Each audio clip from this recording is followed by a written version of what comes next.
Langkah Indonesia untuk memproduksi bersama jet tempur KF-21 Boramae akhirnya resmi terhenti. Namun, Indonesia akan mengalihkan strateginya ke skema pembelian langsung atau membeli unit yang sudah jadi.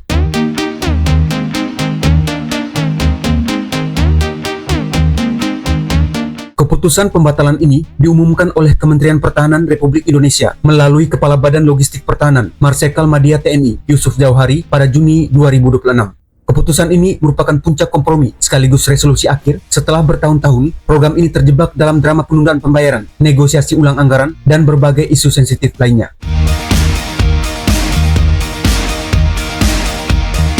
Hasil evaluasi pemerintah menunjukkan perlunya penyesuaian agar investasi yang dikeluarkan sejalan dengan kemampuan APBN dan kebutuhan strategis pertahanan nasional. Indonesia awalnya berkomitmen menanggung 20% biaya pengembangan atau sekitar 1,6 triliun won. Secara formal, tercatat ada 3 gelombang negosiasi besar yang dilakukan Indonesia dengan Korea Selatan, khusus untuk membahas masalah kontribusi biaya proyek KF-21 Boramae. Negosiasi ini berlangsung berulang kali sejak tahun 2018 akibat kendala anggaran, hingga akhirnya mencapai kesepakatan final pada pertengahan 2026.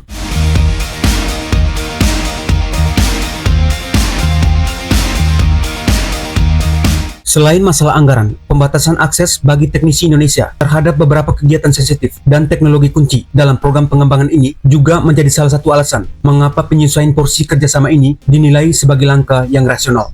Berkurangnya pembayaran secara otomatis turut memangkas porsi transfer teknologi yang diterima Indonesia.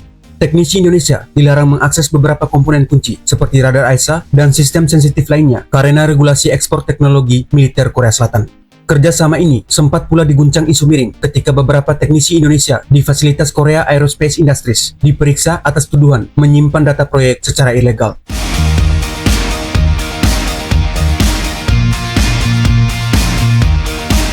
Pemerintah Korea Selatan dan pihak Korea Aerospace Industries merespon keputusan ini dengan sikap legawa demi menjaga momentum produksi jet tempur tersebut. Korea Selatan memilih untuk beralih fokus menyelesaikan pengembangan KF-21 Boramae tepat waktu.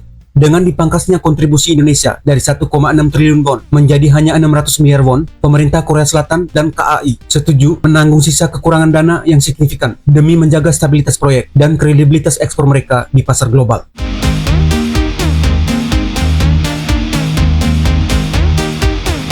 Indonesia berencana membeli total 48 unit jet tempur KF-21 Boramae yang akan direalisasikan secara bertahap. Fokus negosiasi saat ini diprioritaskan untuk pemesanan 16 unit pertama, yaitu varian KF-21 Blok 2 yang dirancang untuk melengkapi kebutuhan satu skuadron penuh. Sisa 32 unit lainnya direncanakan menyusul dalam 2 gelombang berikutnya, tergantung pada ketersediaan anggaran pertahanan. Di luar kontrak pembelian unit baru tersebut, Indonesia tetap akan mendapatkan 1 unit pesawat prototipe nomor 5 dari Korea Selatan sebagai bentuk kompensasi atas pelunasan dana pengembangan senilai 600 miliar won yang telah dituntaskan Indonesia.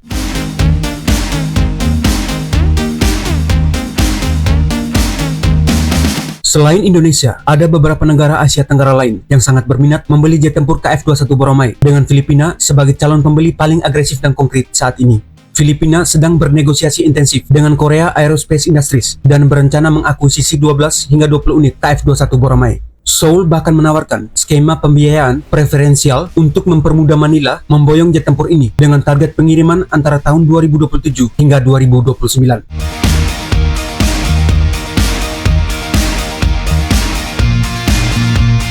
Angkatan Udara Kerajaan Malaysia juga menjalankan misi jangka panjang untuk memodernisasi armada udaranya. Malaysia dinilai sebagai pasar potensial yang besar karena sebelumnya mereka telah membeli jet tempur ringan FA-50 Blok 20 buatan KAI. Hubungan logistik pertahanan yang sudah terbangun ini menjadikan KF-21 sebagai kelanjutan yang logis bagi armada Malaysia. Selain itu, sejumlah negara Timur Tengah seperti Uni Emirat Arab, Arab Saudi dan Mesir, serta Polandia juga menunjukkan ketertarikan untuk membeli KF-21 Boramae.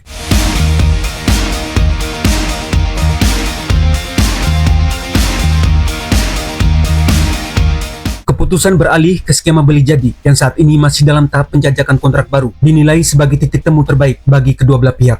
Indonesia bisa membersihkan namanya dari tunggakan utang pengembangan, sementara Korea Selatan tetap mendapatkan potensi pasar ekspor tanpa perlu membagi teknologi rahasianya. Korea Selatan menyambut positif keinginan Kementerian Pertahanan Republik Indonesia untuk beralih ke skema pembelian langsung ini. Bagi industri pertahanan Seoul, posisi Indonesia kini bergeser dari mitra pengembangan yang bermasalah dalam pendanaan menjadi calon pembeli potensial yang siap mengantri untuk varian KF-21 Blok 2. Demikian informasi yang dapat kami sampaikan. Terima kasih, salam sehat selalu, dan sampai jumpa.